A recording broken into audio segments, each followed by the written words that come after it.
er vi klar. Hej Børge og Else. Goddag. Goddag. Børge, nu er det jo en uge siden, at du blev udskrevet, og vi vil egentlig bare lige høre, hvordan det går. Ja, det går. Det går. Jeg lever, som jeg lever altid. Okay. Børge, vi lavede sammen et træningsprogram, som bestod af cykling på motionscykel. Har du fået den hjem? Altså, jeg sidder og kigger på den nu. Ja. Jeg bliver helt træt af at kigge på den. Okay. Det vil sige, at du er ikke rigtig kommet i gang med noget program endnu? Jeg har gået en lille tur, og jeg har også vandet blomsterne i dag. Nå, så har du fået rørt dig lidt. Ja. Ja. Kan du huske, vi snakkede lidt om, at vi skulle have dig op på 30 minutter om dagen? Ja. Og det vil sige, at du kan egentlig tage den 2 gange 15 minutter, eller 3 gange 10 minutter om dagen. 3 gange 10 lyder rigtig godt, synes jeg, fordi jeg bliver hurtigt træt. Ja. Men du kunne jo tage konen med hånden, og så kunne I jo gå en tur. Det må du tage med konen. Det kan jeg ikke rigtig forholde mig til. Ja, men hun vil gerne med ud, det er jeg sikker på. Vil du det, Else? Vil du gerne med mig ud? Ja, jeg vil rigtig gerne tage Børge med ud og gå tur. Ja. Ved du hvad, det lyder bare rigtig godt. Og så er det bare at fortsætte i den her gode retning, som vi nu er kommet i, ikke?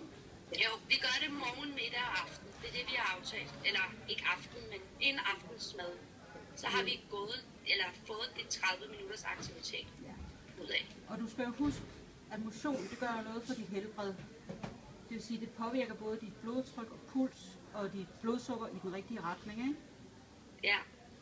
Og så snakker vi jo også lidt om din vægt. Ja. Og vi har lavet et stort mål for dig. Men vi kunne også udarbejde sådan, at vi laver nogle små delmål til dig. Så er det godt, ikke? Fordi, Ja. fordi så hver gang, at du har nået et delmål, så er det jo en lille sejr i sig selv. Ja, det er også dejligt. Ja. Noget sejr. Ja. Er der andre motionsformer, du kunne tænke dig at gå i gang med, hvis der er? Har I nogle forslag? Og så kunne vi jo gå tur med den. Vi har snakket om at købe en hund, men vi ved ikke, om det er et alt for stort ansvar at få. Den skal jo luftes. Men vi skal snakke med børnene om det. Det er dem, der har givet det forslag. Ja. Hvad synes du? Jeg synes, det er en rigtig god idé. Altså, det at få en hund, det kræver selvfølgelig et stort ansvar. Og den skal ud og luftes hver dag.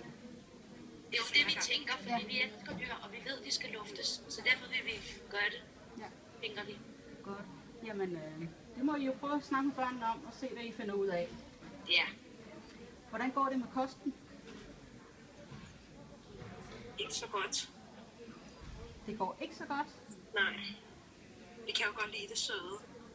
Ja. Og vi kan også godt lide fløde. Nej, det er ikke så godt. Det var ikke så godt.